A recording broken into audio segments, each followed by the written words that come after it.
I'm Richard Olden for the NET Report. This series is designed to help you understand NETs, how to identify the symptoms, and most important, what to ask your doctor so you're diagnosed and treated early and properly. In our previous reports, we asked what neuroendocrine tumors are, why they're often mistaken for irritable bowel syndrome, how NETs are diagnosed, and how patients adapt to living with NETs.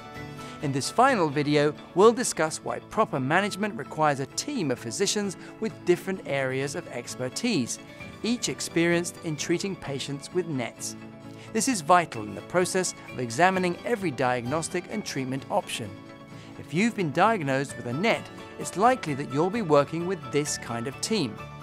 We've interviewed a number of experts about this multidisciplinary approach for treating NETs. Well, the multidisciplinary team, I think, is of huge importance for the patients. A network of specialists who are experienced in the field, who see a lot of patients, could discuss the case and propose the best diagnostic and therapeutic modalities. In such a multidisciplinary group, a lot of specialists are needed. Multidisciplinary approach to these patients is really critical. It's like the old fable about the elephant and the 5 blind men. Everybody sees it from a slightly different angle, and when you put those things together, you get the most complete picture of the disease that you can. Because most NETs occur in the GI tract and cause diarrhea, flushing, and wheezing, your care may have begun with a referral from a gastroenterologist or your primary care physician.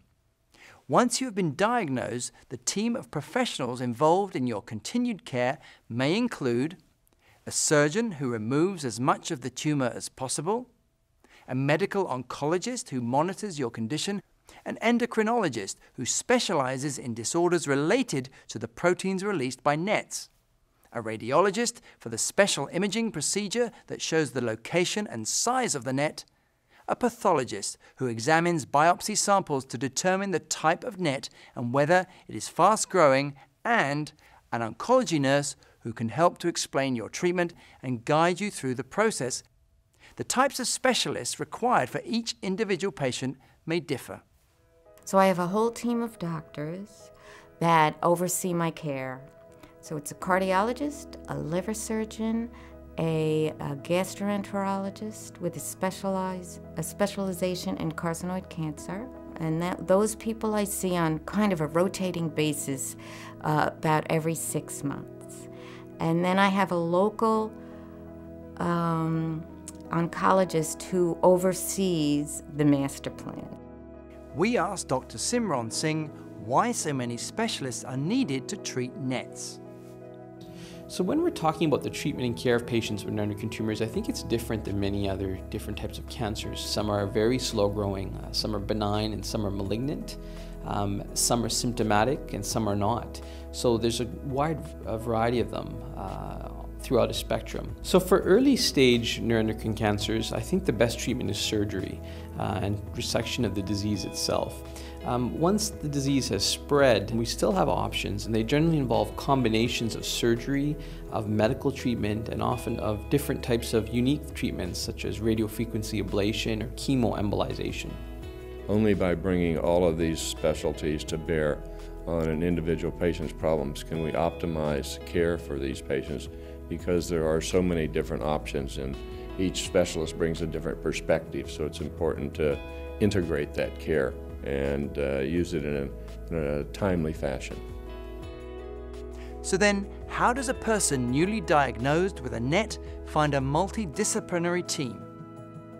I think from a patient point of view, it's important that they seek attention in a center that has some experience or some interest in neuroendocrine tumors. Often these centers treat these tumors in a multidisciplinary fashion and develop treatment plans that involve different type of ways of treating the cancer, which I think has been shown to lead to better outcomes. I think a search on the internet or asking around your patient group or your local physicians of these centers, you should be able to access one, hopefully not too far from your area. In addition to your physician's referral, patient advocacy groups may be able to help find NET centers that promote multidisciplinary collaborations. When a newly diagnosed patient calls me, the first thing I tell them is to take a deep breath. It's going to be okay. To know that they're not alone in this and that there are patients out there that are survivors and can get them through this. And that the most important thing is that we need to get them to the right doctors to get the right treatment. I'm a big believer in multidisciplinary care of neuroendocrine cancers, and generally I think the best way is for a group of physicians to be treating the cancers together. At first, it may feel a little overwhelming meeting with and being evaluated or treated by so many medical specialists, but the end result is worth it, having the best possible care customized to your individual needs. We hope you found this report on multidisciplinary management of NETs helpful. We thank all of our experts and patients for their insights into the diagnosis and treatment of this challenging disease. For more information, go to the NET community website. It brings together people from around the world to enhance awareness, understanding, and management of this disease. Be sure to watch the other segments of this important series so you can be your own advocate. They cover what NETs are, how they can sometimes be misdiagnosed, the proper ways to diagnose NETs, and how patients adapt to living with this condition. This is Richard Olden for the NET Report.